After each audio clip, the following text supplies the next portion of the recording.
welcome back to Poke Suit Channel. This is Steve Zook. Hey, I'm just showing this vintage 65 mic test 1 2 Garcia. I got into these Garcias about a year ago because I bought one locally that sounded just beautiful, and I mean it projected. You could play it from 30 feet away, and it sounded like it was coming through a PA. It was and this was in a huge store, by the way, and I could still hear it.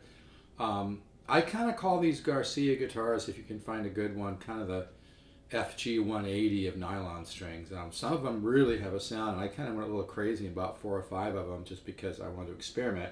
I got some from the 60s, I got some from the 70s, you know. This one has a mahogany back, and it really has an interesting tone. It's a 65, and it just really, oh, this one says Federico Garcia. And I really like these a lot. I'm going to be kind of bummed when I sell them all. I might even sell them all as a package, all 4 of the ones I'm willing to sell. Now I've got it tuned into flamenco.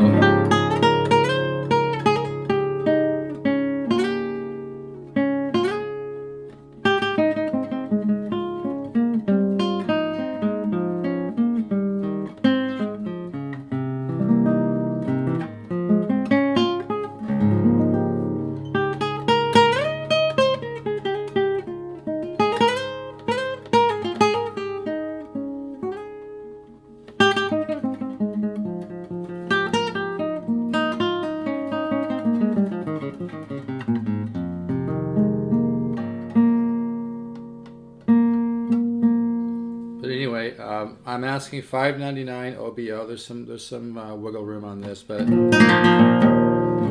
yeah, I've recorded with this guitar. It records unbelievable. It gives the mic kind of a high-end, not kind of, it does. It gives the mic a high-end sound. I really dig this guitar, and I just love the wood on the back of this. It's really artistic looking to my ear. It's got some kind of interesting, looking figure on it. It probably looks different depending on what angle you're looking at it from, which is another thing I love about wood. It changes depending on the angle that you look at it at. And this is really a neat sounding guitar. But again, I'm cold as ice. I'm not warmed up. I just want have a couple people that want to hear it.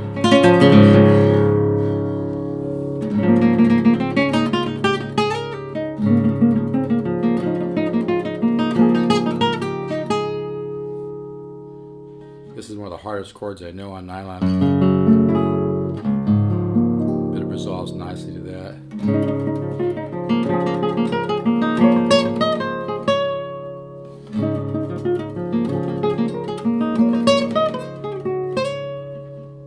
But yeah, it really has an interesting sound.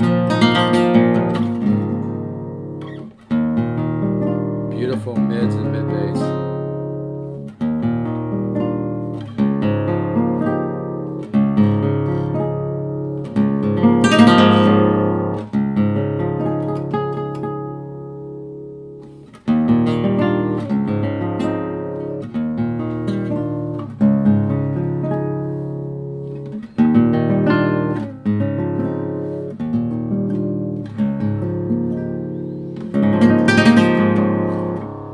I'm just using a $100 ZMQ with Q3.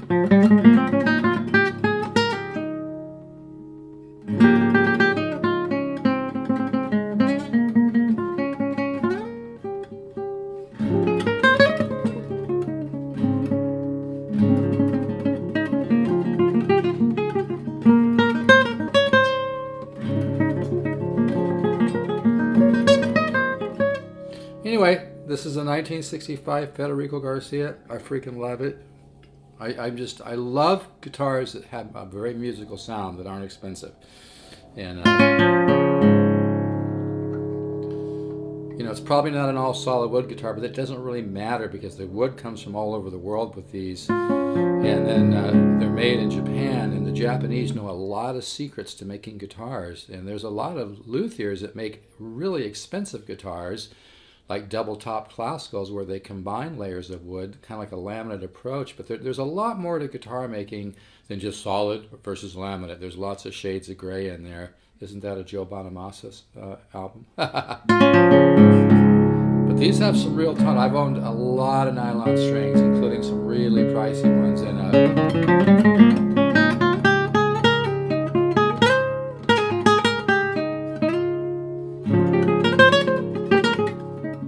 It's got some just really beautiful reverb too. So yeah, I really like these.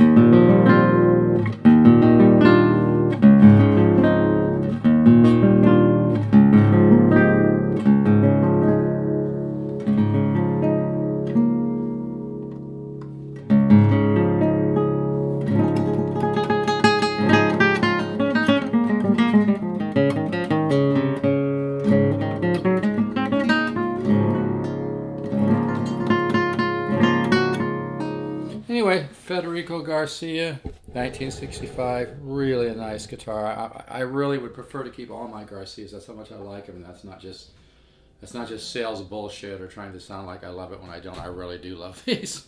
They just sound really, you know, it's all in the magic mid-range and the magic mid-bass, and you know, when a guitar creates that natural woody reverb that you can't put in a box here, you can't, even a high-end rack gear, you can't put in that woody reverb from old wood.